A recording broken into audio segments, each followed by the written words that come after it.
जो चाहोगे सो पाओगे। एक साधु था, वह रोज घाट के किनारे बैठकर चिल्लाया करता था, जो चाहोगे सो पाओगे, जो चाहोगे सो पाओगे। बहुत से लोग वहाँ से गुजरते थे, पर कोई भी उसकी बात पर ध्यान नहीं देता था और सब उसे एक पागल आदमी समझते थे।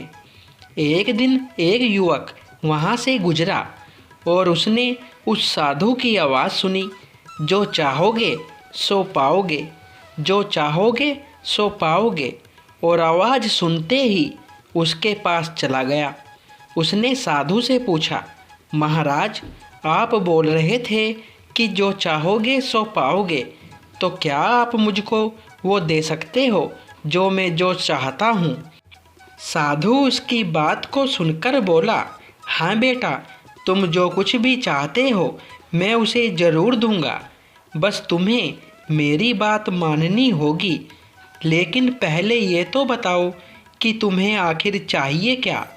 युवक बोला, मेरी एक ही ख्वाहिश है, मैं हीरो का बहुत बड़ा व्यापारी बनना चाहता हूँ।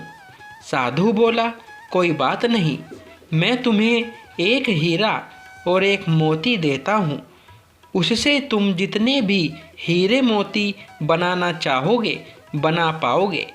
और ऐसा कहते हुए साधु ने अपना हाथ उस युवक की हथेली पर रखते हुए कहा, पुत्र, मैं तुम्हें दुनिया का सबसे अनमोल हीरा दे रहा हूँ।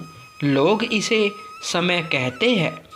इसे तेजी से अपनी मुट्ठी में पकड़ लो और इसे कभी मत गंवाना। तुम इससे जितने चाहो उतने हीरे बना सकते हो। युवक अभी कुछ सोच ही रहा था कि साधु उसकी दूसरी हथेली पकड़ते हुए बोला, पुत्र, इसे पकड़ो, यह दुनिया का सबसे कीमती मोती है। लोग इसे धैर्य कहते हैं।